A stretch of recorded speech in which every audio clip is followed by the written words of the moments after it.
By the 25th of November 2018, the UK had agreed a draft withdrawal agreement with the European Union's negotiating team, which was duly approved by the Council of the EU27 and European Parliamentary Assent, along with a non-binding political declaration on the future EU-UK relationship.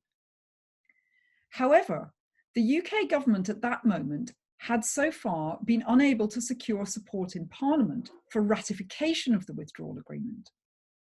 Nonetheless, in a non-binding vote, the House of Commons also indicated its opposition to leaving the EU without a withdrawal agreement in place. The House of Commons voted on the 13th of March 2019 to reject leaving the EU without a withdrawal agreement by a margin of 43 votes. Prime Minister May had 3 attempts to secure approval for the withdrawal agreement from the UK's House of Commons on the 15th of January 2019, defeated by 230 votes, on the 12th of March 2019, defeated by 149 votes, and on the 29th of March, defeated by 58 votes. In the meantime, Prime Minister May wrote to the European Council formally requesting an extension. This was eventually agreed at the 12th of April 2019 if no withdrawal agreement was signed, or the 22nd of May 2019 if a withdrawal agreement was signed. The necessary statutory instrument changing exit day on those terms was adopted by the UK Parliament on the 27th of March 2019. The UK Parliament did not agree the terms of the May withdrawal agreement on the 29th of March, and so Brexit Day was legally set for the 12th of April 2019. On the 10th of April 2019, Prime Minister May again requested an extension until the 30th of June. After late night talks, the date of the 31st of October 2019 was agreed. Prime Minister May announced her resignation as Conservative Party leader in May 2019, and following the Conservative Party's rules, Johnson became Prime Minister on the 24th of July 2019. Prime Minister Johnson secured approval for a revised withdrawal agreement on the 21st of October 2019. The approval in the Commons went through 329 votes against 299. But Johnson lost on a vote about the timetable. MPs wanted more time to scrutinise the Withdrawal Agreement Bill, the domestic law which implements the UK's obligation under the Withdrawal Agreement. Under the European Union Withdrawal No. 2 Act, the Benn Act, Prime Minister Johnson was required to make a further extension request, which was made formally on the 19th of October 2019 and approved by the European Union on the 29th of October 2019. Under the terms of that extension, the UK was set to leave the EU on the 31st of January 2020. Eventually, after the December 2019 general election, in which the Conservative Party was returned to government with a greater majority, Prime Minister Johnson's government was able to get the Withdrawal Agreement Bill through Parliament and adopted as the Withdrawal Agreement Act 2020 on the 23rd of January 2020. Up until then, the cliff edge Brexit of no withdrawal agreement at all was possible. Under this kind of crash out or cliff edge Brexit, there wouldn't even have been a withdrawal agreement. And so on exit day, what would have applied to EU27 nationals in the UK would only have been domestic law, and so on. Trade would have been on the basis of WTO law, which involves imposition of tariffs on goods and significant delays at borders. UK ports warned of significant disruption to supply chains. Dover operates as a flow-through port, and the volumes of trade at Dover could not be accommodated if goods had to be held for inspection. Even if they were only held for minutes, it would still impede the operation of the port. Anything that caused a delay in vehicles exiting the port, a delay in vehicles offloading, would cause significant disruption to patterns of movement, said the port authorities. No deal could have grounded all flights from the UK to Europe, although the EU adopted some legal instruments that would have secured the ability for planes to continue to fly. Other sectors of the economy, food, pharmaceuticals, would all have been chaotic in terms of supply. According to the independent think tank UK in a Changing Europe, the cost of a crash-out Brexit would have been widespread, damaging, and pervasive. The Withdrawal Agreement provides for a transition or implementation period which ends on the 31st of December 2020. This is found in Article 126 of the Withdrawal Agreement. In principle, during the transition period, European Union law applies to and in the UK, producing the same legal effects and being interpreted and applied in accordance with the same methods and principles as before withdrawal. This is found in Article 127 of the Withdrawal Agreement. Legally speaking, during this transition period, it is as if the UK were an EU member state, even though the UK has left the European Union, with just some differences. A different kind of no deal is currently in sight, as I record these lectures, for after the 31st of December 2020. The UK and the EU agreed the withdrawal agreement, but they have not extended the transitional period. If they do not agree a future relationship to come into effect on the 1st of January 2021, that will be a different type of no deal. More on that later. For now, let's look in more detail at the legal terms of the withdrawal agreement. The withdrawal agreement covers three key areas: citizens' rights, the divorce bill, and the island of Ireland. On citizens' rights, this is found in Part 2 of the Withdrawal Agreement. There are some superb analyses of this part of the Withdrawal Agreement in Professor Steve Pear's EU Law and Analysis blog. What I'm about to say is taken from there, and also from the EU Relations Law blog. Take a breath, because there's a lot of law on these next slides. This part of the Withdrawal Agreement will mostly not apply until after the end of the transition period, since free movement of people continues during that period. In principle, the Withdrawal Agreement provides that EU27 citizens in the UK before the end of that period, and UK citizens who are in the EU27 before the end of that period, will retain the same rights as those who arrived before Brexit Day, 31st of January.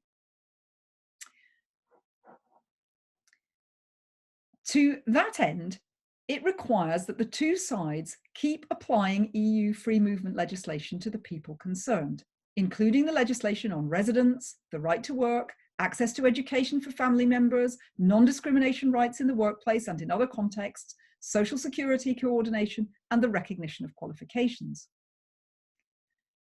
Some aspects of their legal status have changed, however. The UK or the EU27 member states may require people to apply to prove their right to stay on the territory. The UK in particular is implementing this by means of a settled status scheme. The risk is that some people will not have the documentation to prove their right to stay.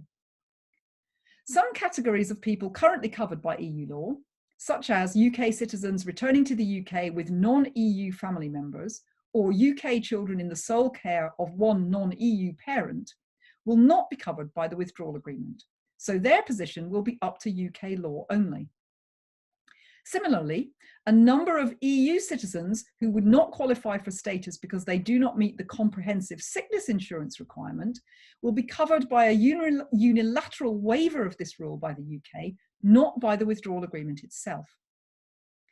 Also, the rules on family reunion in EU free movement law, which are more favourable than those under national law or EU law on non-EU families, will only apply where the family relationship existed before the end of the transition period, or the family member was legally resident in the same state then. If the citizens commit a criminal offence after the end of the transition period, national rules on expulsions will apply, and they may be more stringent than EU free movement rules on this issue. There are gaps in coverage. One of the main ones is that the EU-UK withdrawal agreement does not provide for onward movement to another EU member state. So, what are the legal effects of these citizens' rights in the withdrawal agreement? Here again, I'm drawing on analysis done, this time in part by a team from Sheffield Law School, including me and a couple of undergraduate students, as well as by Steve Pearce himself, and also from analysis on the EU Relations Law blog.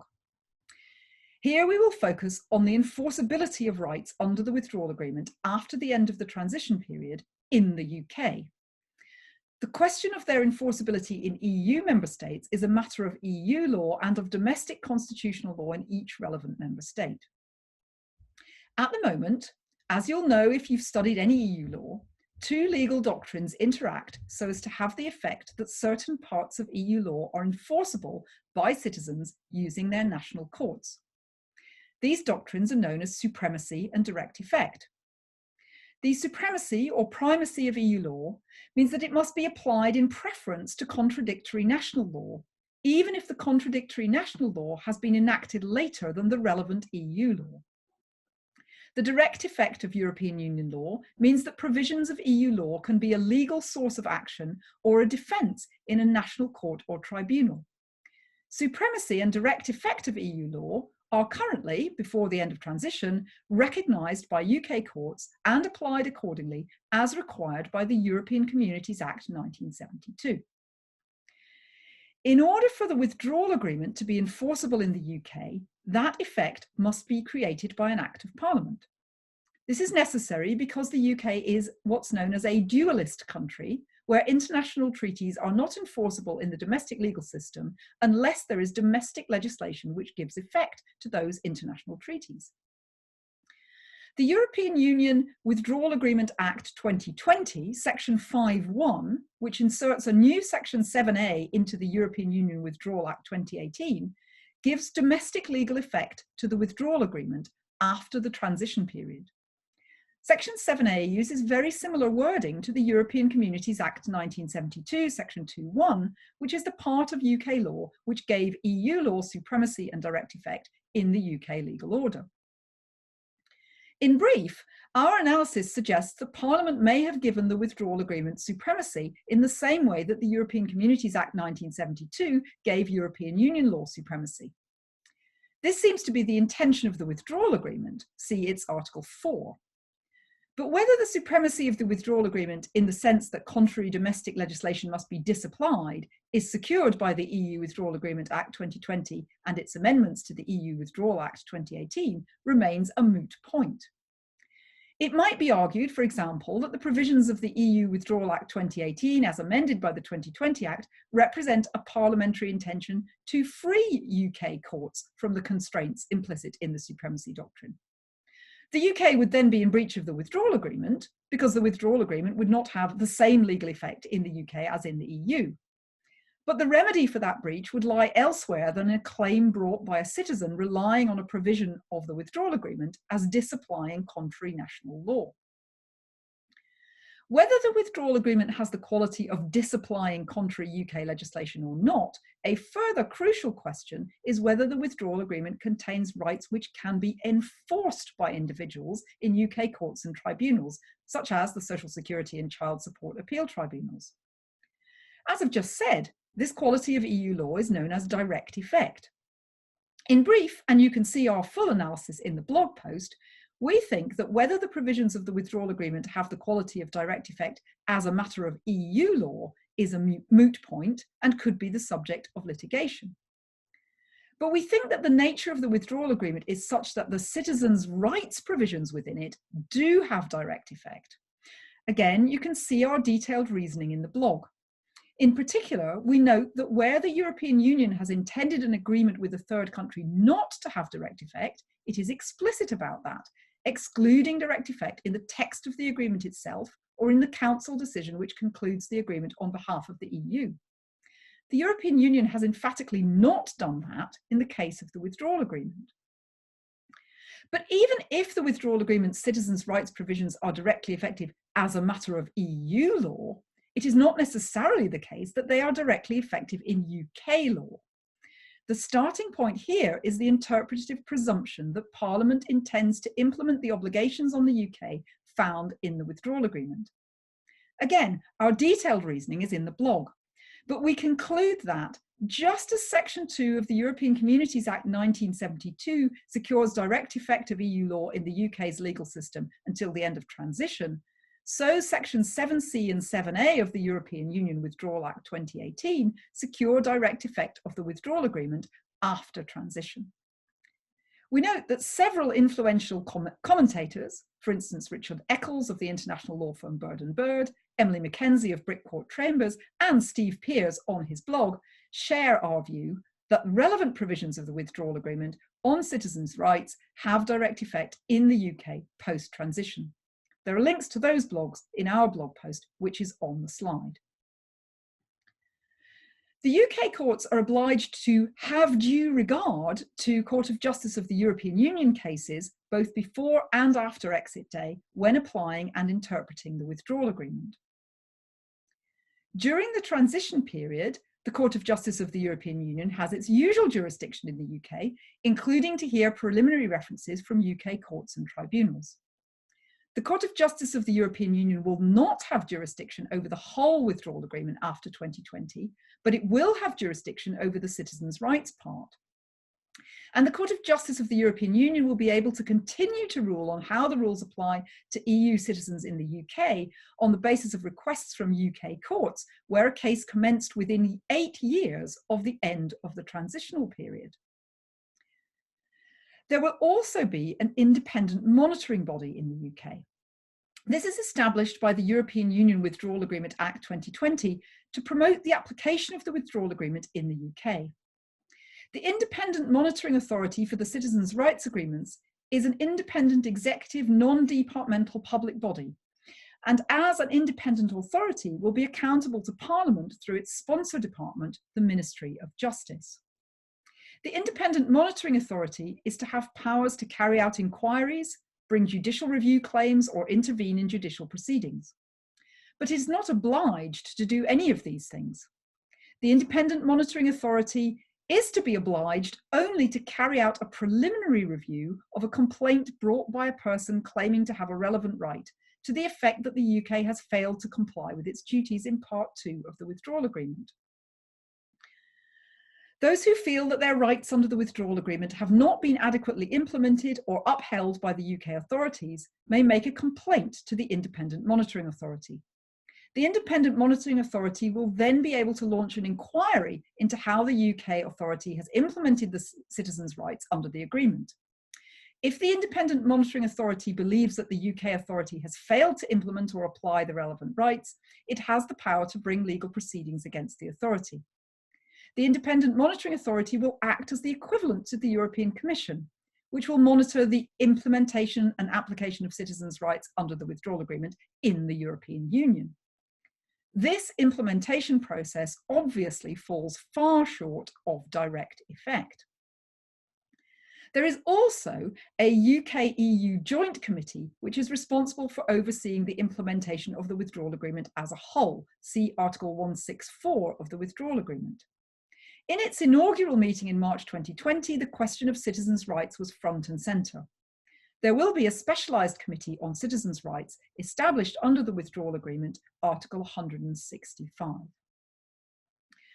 So to summarise, until December 2020, EU law remains applicable in the UK, the end of December 2020. When the transition period ends, the UK's obligations under the Withdrawal Agreement will take effect in UK law via the EU Withdrawal Act 2018 as amended by the EU Withdrawal Agreement Act 2020.